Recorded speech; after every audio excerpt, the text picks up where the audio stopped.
చేస్తోంది. నిర్మాణాలు చేపట్టకుండానే మునిగిపోతామని ప్రచారం చేస్తూ బ్యాక్ వాటర్తో తెలంగాణకు ముంపు అని ఫిర్యాదు చేయడాన్ని తప్పుపడుతోంది. ఏపీపై పోరుకు ఇతర రాష్ట్రాలను కలిపే యత్నం చేస్తోంది. వాటి కనుసన్నల్లోనే నిర్మాణం జరగాలంటూ షరతు పెడుతోంది.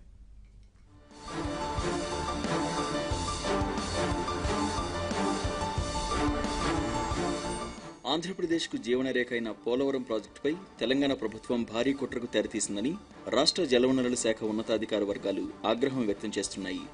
పోలవరం బ్యాక్ వాటర్ వల్ల ఎగువ రాష్ట్రంలోని ప్రాంతాలు ఎంత మేరకు ముంపునకు గురవుతాయో అధ్యయనం చేయకుండానే ప్రాజెక్టు నిర్మాణం సాగకూడదని, ఒకవేళ నిర్మాణం పూర్తయినా నీటిని నిల్వ చేయకుండా నిరోధించాలని ఈ నెల 11న సుప్రీంకోర్టులో తెలంగాణ వేసిన పిటిషన్పై ఆంధ్రప్రదేశ్ ఆశ్చర్యపోతోంది.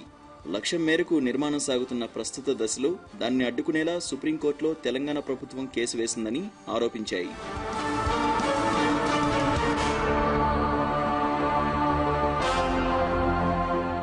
పోలవరం ప్రాజెక్టుపై పూర్తి అవగాహన కలిగిన మహారాష్ట్ర, కర్ణాటక, ఛత్తీస్గఢ్, ఒడిశా రాష్ట్రాలు ఈ ప్రాజెక్టు నిర్మాణంపై అభ్యంతరాలు వ్యక్తం చేయడం లేదు. పోలవరం ప్రాజెక్టు వల్ల ఎలాంటి నష్టమూ లేని మహారాష్ట్ర, కర్ణాటకలకు కూడా 1980 నాటి గోదావరి జలాల వివాద ట్రైబ్యునల్లోని అంశాలను ఉటంకిస్తూ ఈ వ్యాజ్యంలోకి లాగడం ద్వారా ఆ రెండు రాష్ట్రాలు ఆంధ్రప్రదేశ్కు వ్యతిరేకంగా మాట్లాడేలా చేయాలనేది తెలంగాణ ప్రణాళికగా కనిపిస్తోందని రాష్ట్ర జలవనరుల శాఖ వర్గాలు పేర్కొంటున్నాయి. ఛత్తీస్గఢ్, ఒడిశాలను కూడా ఏపీకి వ్యతిరేకంగా మోహరించేలా చేయడం వెనుక అసలు కుట్ర వేరే ఉందని అధికార వర్గాలు చెబుతున్నాయి.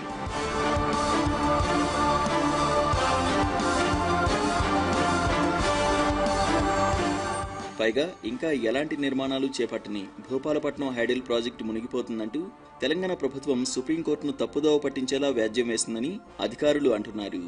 ప్రతిపాదిత భూపాలపట్నం హైడల్ ప్రాజెక్ట్ అభయారణ్య ప్రాంతంలో ఉందని, వన్యప్రాణి సంరక్షణ ప్రదేశంలో ఉన్నందున ఈ ప్రాజెక్టుకు అనుమతులు వచ్చే అవకాశమే లేదని ఒకవైపు అంగీకరిస్తూనే మరోవైపు ఈ ప్రాజెక్టు ప్రాంతం ముంపునకు గురి కావడం వల్ల తమకు భవిష్యత్తులో హైడల్ ప్రాజెక్టు నిర్మాణానికి అవకాశం ఉండదంటూ గగ్గోలు పెట్టడంలో సహేతుకత ఏంటని ఏపీ ప్రశ్నిస్తోంది.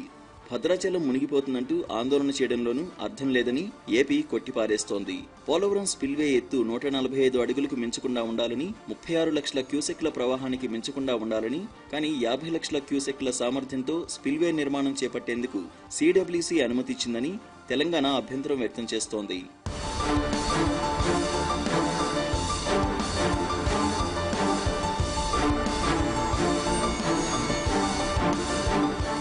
ఆంధ్రప్రదేశ్ జీవనాడి పోలవరం కృష్ణా నుంచి శ్రీకాకుళం జిల్లాలోని ఇచ్చాపురం వరకు గోదావరి జలాలతో సస్యశ్యామలంగా మారుతుందని జలవనరుల శాఖ చెబుతోంది. గోదావరి, పెన్నా అనుసంధానం చేస్తే గుంటూరు, ప్రకాశం, నెల్లూరు జిల్లాల రూపురేఖలు మారిపోతాయని అంటున్నారు. ఈ అనుసంధాన ప్రక్రియను మరింత ముందుకు తీసుకువెళ్లి హంద్రినివాస్ సుజల స్రవంతిలో కలిపేస్తే రాష్ట్రమంతా గోదావరి జలాలతో కలకల్లాడుతుందని వివరిస్తున్నారు. అదే జరిగితే రాష్ట్రంలో వ్యవసాయోత్పత్తుల దిగుబడులు పెరుగుతాయి. రైతుల్లో ఆనందం తాండవించడమే కాకుండా రాష్ట్ర ఆర్థిక స్థితిగతుల్లోనూ సమూల మార్పులు వస్తాయని అంటున్నారు. ఇలాంటి సానుకూల వాతావరణం ఉంటే రాష్ట్రంలో వ్యవసాయాధారిత పరిశ్రమలతో పాటు ఇతర పారిశ్రామిక సంస్థలు భారీగా పెట్టుబడులు పెడతాయని చెబుతున్నారు.